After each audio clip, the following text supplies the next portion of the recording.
We can't hear you on Zoom.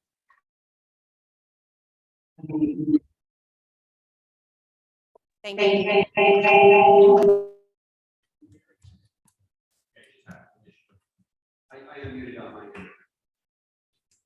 Okay, are we all set? All right. I'll move on to public comment. Good morning. Evening. Good morning. Good evening. Sorry. Anyone in public would like to comment? Anyone in person? If anyone on Zoom would like to public comment, please use the raised hand icon. There are no raised hands at this time. Okay. Dr. Bradley, the superintendent's report. Good evening, everybody. John, nice to see you. Welcome back. Just want to lead off with a recognition of it is Mental Health Month, and there's a lot of things going on around the district. I just want to recognize these two students, Sarah Genovese and Annie Hardigan. These are two 8th graders, and on their own at the middle school this particular week, they selected a day, and it was a Go Green Day, which is an international color for mental health awareness. And literally, the students just had a campaign of wearing green for supporting each other and supporting their friends, and just you have a friend, basically. That's essentially the message, and someone who cares for you, and to tell someone during the day that someone cared for you. So they're reflective of much of the good work that many of our students do, but they did a tremendous job that particular day. It was nice to see their idea on their own pitched to the principal come into fruition, and it just was a nice touch in terms of celebration of that particular week, or that particular month. Teacher Appreciation Week is this week, and I'm sure you can reflect back and think of one of your teachers a long time ago for us, but who made a difference in your life. And we thank all of our teachers and give them our appreciation for all the work they've done through the last couple of years, and particularly the work that they do to support our students every single day. And in saying that, this is a special recognition. The Connecticut Science Teachers Association is presenting the Excellence in Middle School Teaching Award for 2022-23 to Lisa Peterson, who is a science teacher over at the middle school. So it's fitting that we get the recognition for Lisa, and I look forward to stopping by our class and congratulating her on our recent award. Also, the World of 8 Billion, which is a student video contest where middle school and high school students create topics, video topics on either climate change, gender equality, or waste. And today it was announced that our 8th graders, one of our 8th graders won the State of Connecticut 8th grade. Carrie Lamb's video on a pathway to gender equity was chosen out of close to 5,000 videos that were submitted. So we give her congratulations. I look forward to seeing the video. I'll share it with the board as soon as I actually view it. Sunday, people know this. It was recorded in the Darien Times as well. The Art of Darkness walk. Since we last spoke, we had that walk, and that was just a tremendous event, thoughtfully planned by the high school administration and the local chapter of suicide prevention. It was over 30,000, I think, that was raised, which is just literally phenomenal. And it was touching that the rain just stayed off for just that wee window of opportunity to get it in. So we thank particularly all our students and community members who came to support it, and our staff who organized it for that particular day. The assistant superintendent search is underway, as you know. We've in an upcoming meeting or so, we will be conducting a board interview for that position. Parent surveys went out from the communication committee. I'm not quite sure. Mark, do we have a sense of how they have come back or not? I didn't. I meant to check with you today, but those went out, and we'll do a similar survey going out to the staff, and that will be used as a data point along with the focus groups in the fall to inform where we are and to help us develop a communications plan. Jeff, you okay, or you need? Okay, I thought you need something. Okay. The administration, we have submitted a 2022 school security grant. First part of that grant is for security improvement, just over $1 million. And the second part of that grant is a security multimedia grant application that was submitted in conjunction with the police department. I will share the details with the board, what's actually in those grants in the application.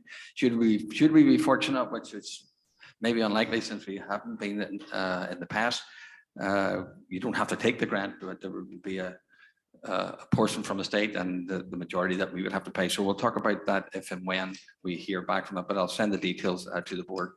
The Unified Sports tournaments are coming up in Ludlow. It's Thursday, I believe, May 11th. Tomorrow morning is the second of the meetings of the parent meetings for HHR. That's at 9:30 tomorrow at Holmes, and Royal on the 17th at 9 a.m. And again, as the board vice chair said, budget passed last night at 3.47. We thank the members of the community for the support of education consistently from year to year. I just want to remind people that in the high school auditorium tomorrow evening, Dr. Lisa Demore, The Emotional Lives of Teenagers, Raising Connected, Capable and Compassionate Adolescents. That's sponsored by the Middlesex Parent Association, the High School Parent Association, and Thriving Youth. That will be one in a series of workshops and so on throughout the year here that I say we're presenting, but it's being presented and provided to parents around mental health. And so if you're so inclined, there's the opportunity to participate there. The Middlesex graduation, June 13th at 5 p.m. and the high school is at the 14th at 5 o'clock, Stadium Fields. May 18th is the finance, May 19th policy, 25th is curriculum, and the 26th is communications. And one last announcement I'd like to make on behalf of the board and administration, we'd like to congratulate John on his acceptance.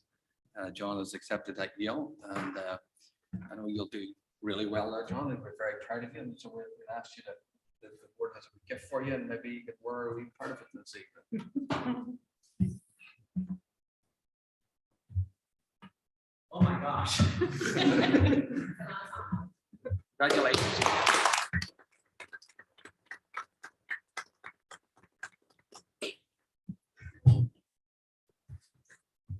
Now that you're on the spot, we'll move on to student representative reports now. Yeah, wear the cap. There you go. There we go. Okay. They're lucky to have you, by the way. Well, thank you. Lots of things are going on at DHS because it is the end of the year. The World Language Honor Society induction and awards is currently ongoing. That's at the high school.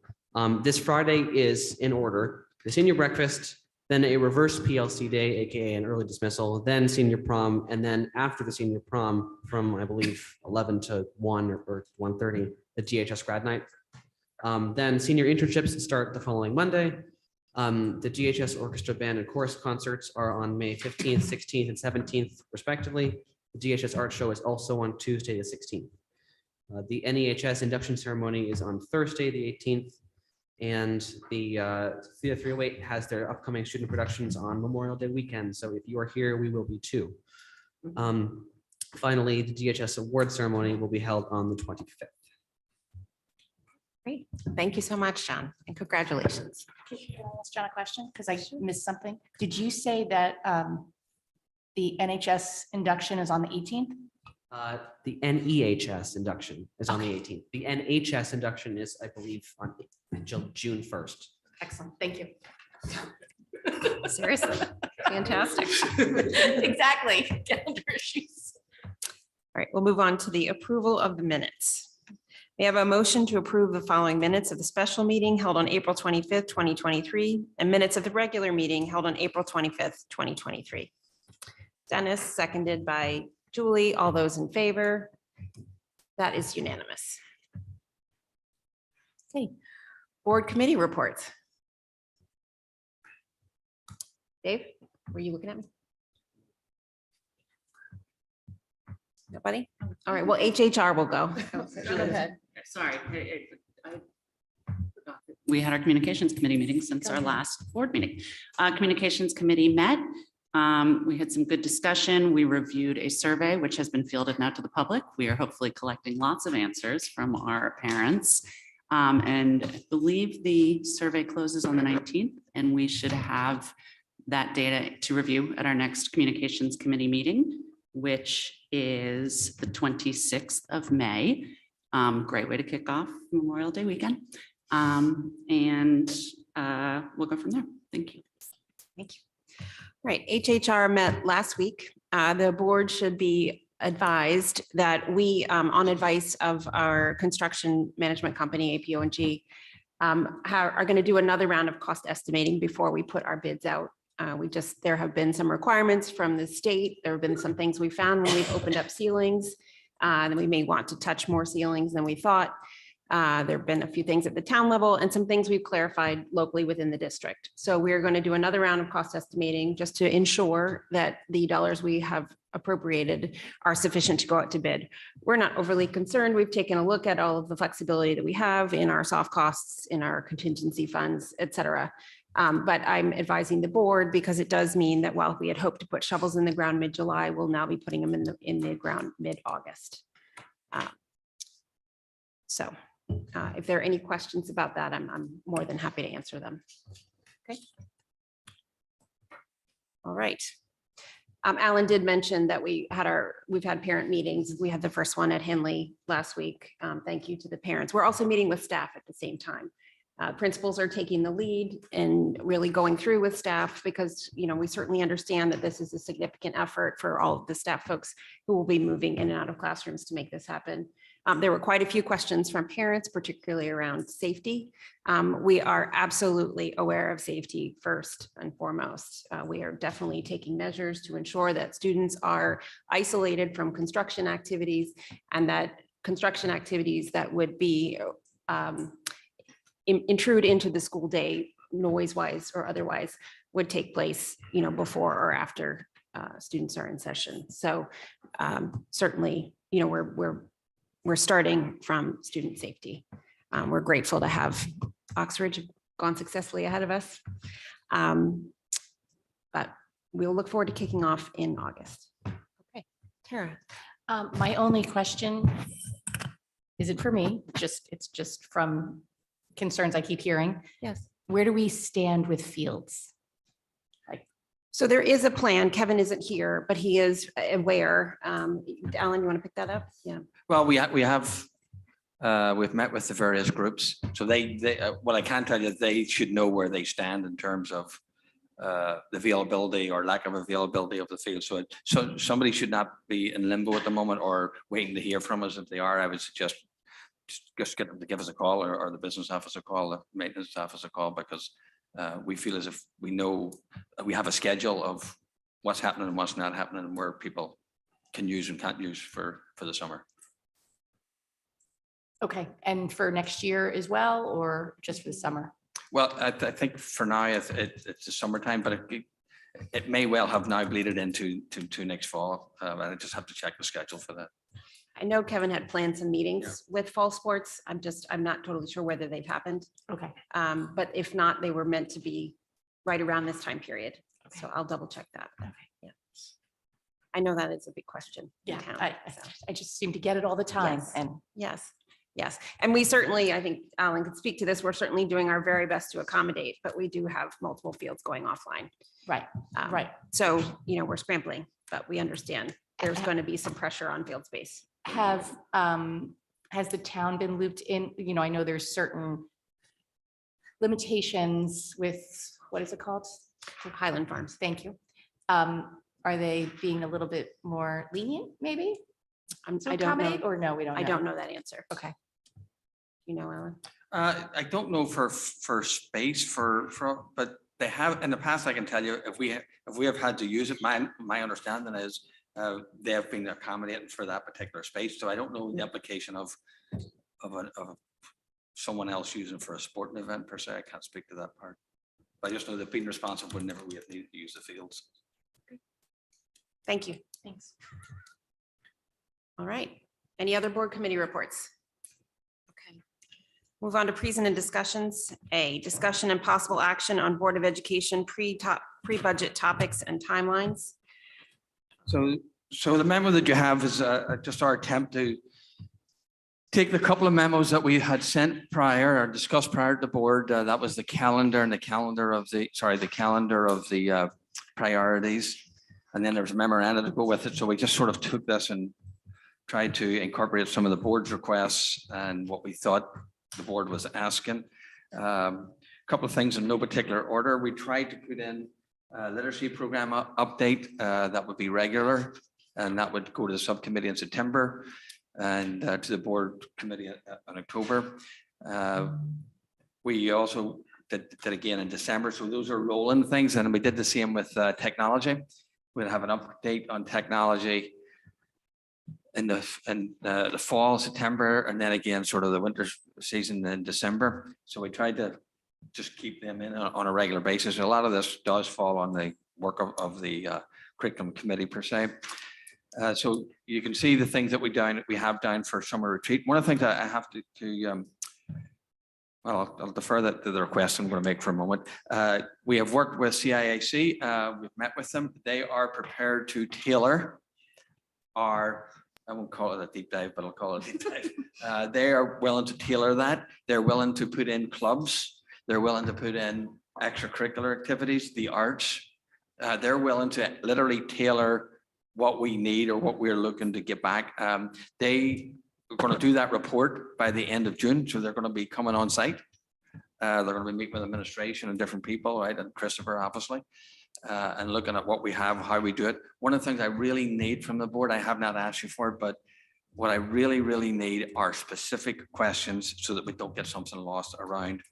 If it's around participation fees, clubs, councils, well, as athletics, clubs and councils, anything that you think falls under that umbrella, the arts, if it's transportation or regard, just if you wouldn't mind, just send me that questions, myself or Richard, that question, because I want to make sure what, as soon as you can actually get that from me, it would be really helpful by about a week. I mean, next week sometime, because it would be really helpful. I don't want to come back to the table with the findings and go, well, with the basic question we had was how much people are paying too much for this and that and the other. You didn't look at it, right? So I just want to make sure that we're covering all the bases. CIIC, the executive director is actually overseeing it himself and is willing to do that for us. And so that's a really a little expense other than travel expenses or any other incidentals. Is there, has this been done for other districts, and is there a chance that we could like just see what the final product looks like? So maybe that would help tailor, just hold out expectations. So they have, they're actually starting, you're familiar sort of with the terminology, the NASC accreditation standards. Mhm. So CIC and the NASC have met and they're sort of blending standards together, right? I think that there's only other, I want to say Brookfield maybe was the only other district that they have doing it right now. But that's that's the full 8 standards. We don't need the full 8 standards we want the sort of, I'll think the standards really equity, which is, parity and finances and anything else to do with that. So if you would send the questions to us, that would just help us make sure we've covered the bases. So he will come to the actual retreat and actually present at the retreat. He'll do the full thing first. And who will this person be speaking with? Will it be similar to the way we run those focus groups for the, is he speaking to multiple people or just to the AD and to you? In this case, it would be more an eternal. Okay. So that's why I want to make sure you've sort of captured. Right, okay. We're fortunate to actually, I won't say we're fortunate to actually get this done and be able to get it done, but independently and objectively by someone by the end of the school year. And in the meantime, I see you have participation fees. Finance will take participation fees before the retreat. If we can do that, yes. So I think, sorry, like when you and Duke and I sat with Alan talking about this initially, I don't see these, like the finance committee deciding what to do with participation fees at at this initial meeting here, right? The work of the subcommittee is to come up with what work needs to get done. So this is not, if, when people, the public are looking at this saying, oh, no, it's not just the finance committee coming up with this. So Right. I think Right. that's an important distinction that the initial questions are coming out of those initial meetings. So department chairs is a good example of that. Curriculum committee will take a look at department chairs in June, and the committee should bat around what are the questions that we want to ask and answer around department chairs and bring that to the board so that the board can have an organized discussion. Mhm. Any other questions about this memo? I would ask for the board's understanding of it being slightly fluid depending on, right, there's just a lot there. Sorry. Alan, is it your plan to work this into the master agenda? Is that sort of what you're thinking? Well, that would be that would be the natural next step. Put these on the master agenda, yes. I just had a quick question. Sure. Sorry. There were two that had a committee assignment that felt odd to me. Aspen and Power School going to curriculum. I didn't quite understand how that works. And also the paraprofessional formula, I believe it was called, yes, going to curriculum. It's kind of, the paraprofessional formula could go to finance, right? Because it's attached to finance, or it's sort of curriculum related a little bit. Mhm. So it could, I'm not really worried too much where it goes in that regard. It just made it, just try to make a distinction between one or two of the committees. Okay. Marge, are you planning to take that more from an instructional point of view or more from a financial point of view? I think that was our thought, was that we would look at where people use parents. Yeah. It should maybe go to finance at some point to make sure we're not blowing up the. Okay, thank you. Aspen, I don't think were we gonna send that to a subcommittee? I thought we were gonna maybe take that directly to the board, unless there's an instructional reason. to bring If it up. there is no instructional reason, it could fall under communications, because it's a portal for communications. And I don't know if I inadvertently put curriculum instead of communications. Okay, That makes that makes more more sense. sense. Thank you. Thank you. And I was happy to see policy on here for advertising and naming rights.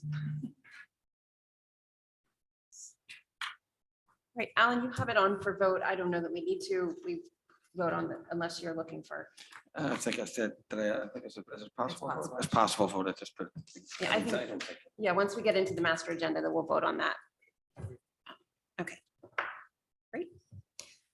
With that, I'll move on to discussion and possible action on fiscal year 24 budget modifications to reconcile to an appropriation of $114,448,824 million.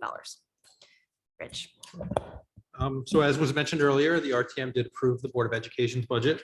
It was approved at $114,448,824. There was a slight modification between when the Board of Ed approved their budget in February and what ultimately got approved last night, and that change was $100,426, and it is associated with an adjustment to excess costs that, had we known that adjustment, would have been factored into the education budget. However, the only body in town that has line item authority is the Board of Education, so technically you do have to approve that line item change in your budget.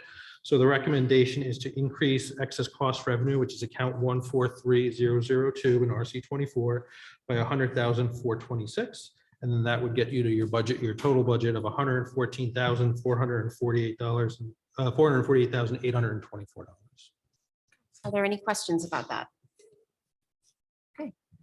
With that, may I have a motion to approve a budget in the amount of $114,448,824 million with a change in account 143002 excess cost of $100,426, bringing the amount of that account to $2,656,823.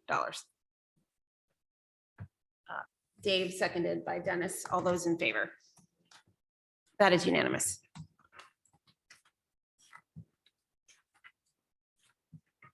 Okay. I'll move on to further discussion and possible action on proposed revisions to Board of Education policies. This is a second reading of 8 modified policies and 1 new policy. We presented this in the policy subcommittee meetings about 3-4 weeks ago. I have not heard any comments since our first reading last week. Marge, I don't know if you have heard anything. So I don't know if anyone has a comment at this time, but it is the second reading, so I don't know if the board would be interested in taking action at this time. We're ready to vote? Okay. May I have a motion to approve the proposed board policy revisions and new board policy 4450 policy regarding employees in section 504 of the Rehabilitation Act of 1973 and Title II of the Americans with Disabilities Act of 1990. Tara, seconded by Sarah. All those in favor? Unanimous. Thank you very much, and thank you to the policy committee. Okay.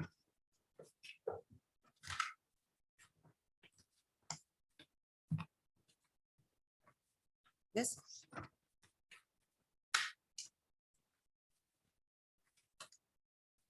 All